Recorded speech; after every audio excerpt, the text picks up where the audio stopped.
Coming to paperback and e-readers everywhere, East-themed horror of the Hyena Woman. Hell's aspiring angel takes on a wicked werewoman in this action-packed, all-new East-themed series adventure. Pre-order your copy of East-themed horror of the Hyena Woman on Amazon.com today. DC Comics has decided that Connor Hawke, the son of Oliver Queen, Green Arrow, is an asexual person. And they decided to make this announcement in their upcoming Pride comic book. Now, this whole announcement is the latest in a series of announcements DC Comics has made as related to the changing sexual orientation of many of its characters like Tim Drake, Alan Scott, and Wonder Woman and Catwoman. And all of these revelations were supposed to make it like the DC universe was supposedly so diverse as related to alphabet characters, but these revelations really just show how desperate DC Comics is to try to get the attention of many of the readers they have alienated ever since your Dan Didio wound up taking over DC Comics back in 2002. And ever since, though, the dark days of the Didio era, which recently ended about 2 years ago, your DC Comics has not been able to bring many of those readers back to DC Comics, and they resort to these desperate stunts talking about how they're trying to include other groups. Unfortunately, most people see through these gimmicks, and they see them basically as the desperate ploys to get attention for their comics that they are. Now, back in the 90s, your Connor Hawke was already a diverse character, being a biracial who was mixed with white, black, and Asian, so he already was a diverse character.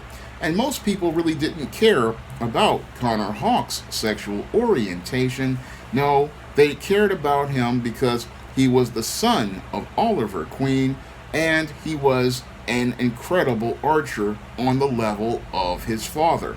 That is what motivated most people to go out here and pick up the Green Arrow series back in the 90s when Connor Hawke was the lead character after Oliver Queen wound up dying in, I believe, the 100th issue or so, and then your Connor Hawke took over the book for several years, and he quickly became a fan favorite character because of his amazing archery skills, his amazing fighting skills, and his whole Zen style philosophy as related to life. That was what connected readers to the character as they saw him in the Green Arrow book inheriting his father's mantle and then teaming up with characters like Kyle Rayner, who showed the contrast to him, and he could go out here and talk about his Zen philosophies and his whole Far Eastern way of life. So the Connor Hawke character was already a great character,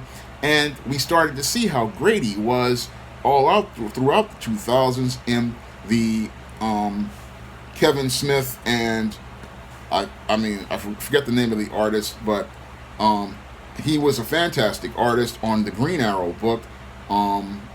Phil Hester, that's his name, Phil Hester. They did a great job developing Connor Hawke.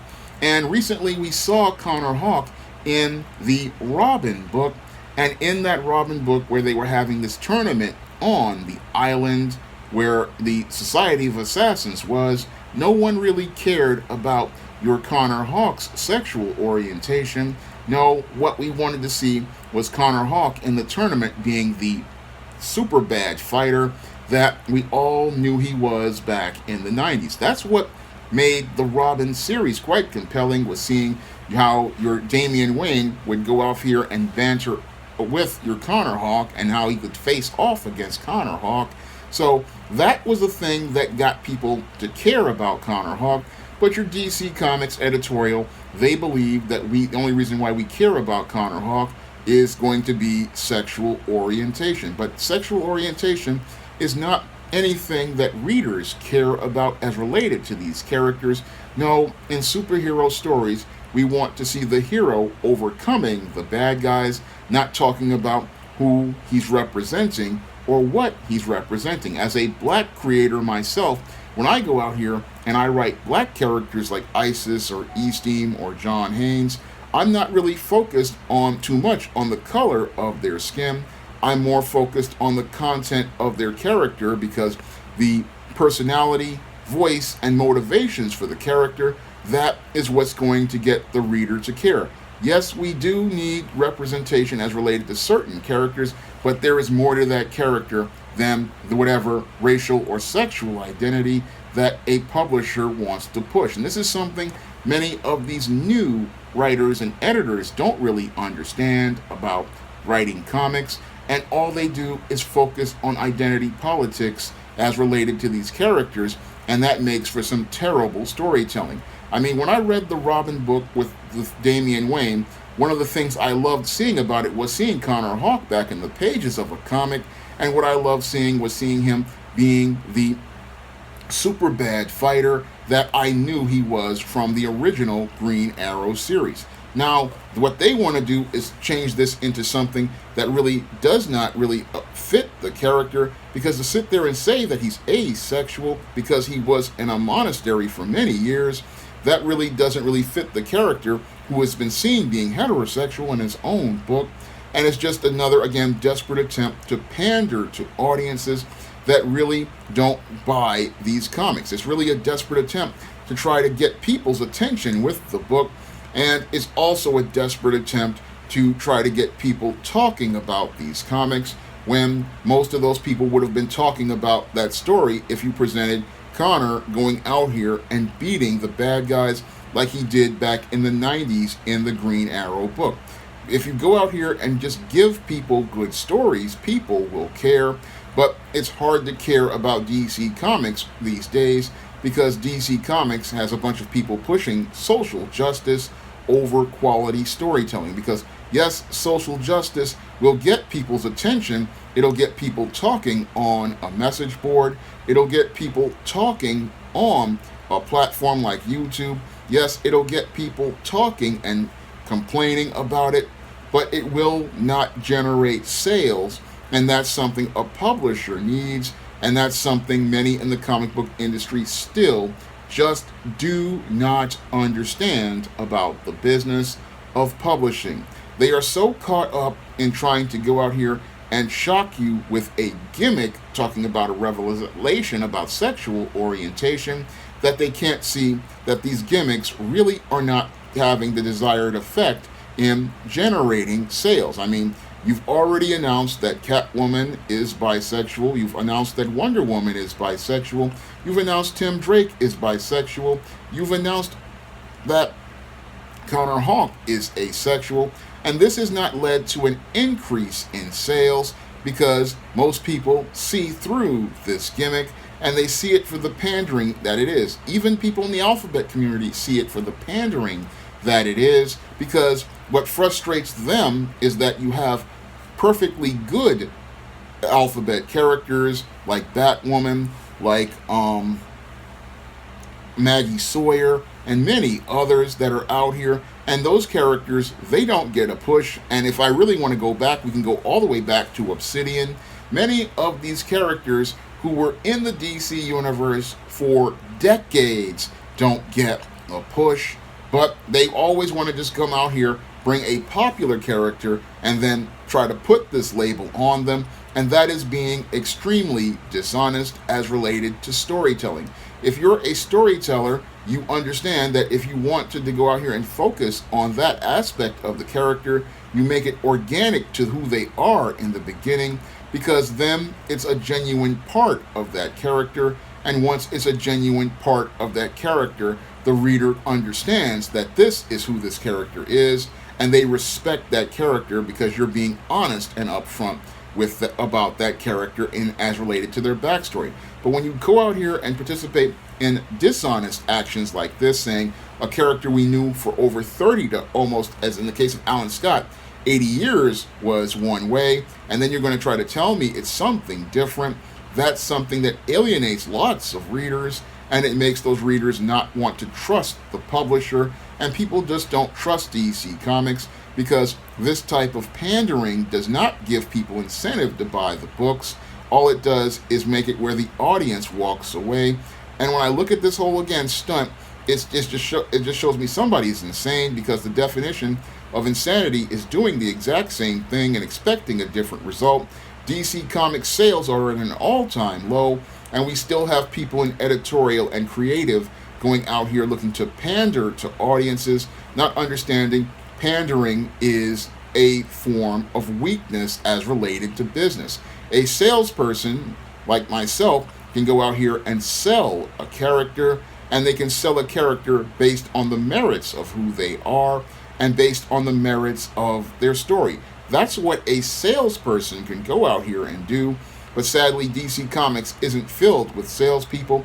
It's filled with so-called activists who want to push so-called identity politics in the pages of their comics, the same way that your Marvel did with its all-new, all-different Marvel back in 2015 to 2016, which led to a precipitous 90% drop in sales.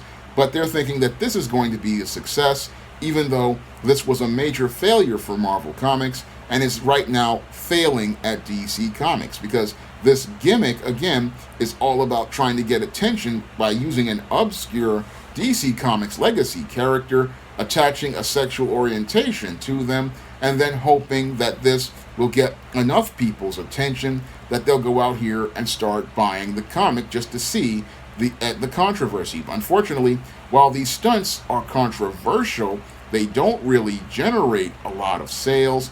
And what happens is that most people these days, in both the heterosexual and alphabet communities, they just roll their eyes and suck their teeth, because they know that this is not a genuine organic character like an Obsidian, like a Maggie Sawyer, like a Bunker, or many others. They know that it's not genuine, and what they would rather buy is a genuine character who comes with this as part of who they are.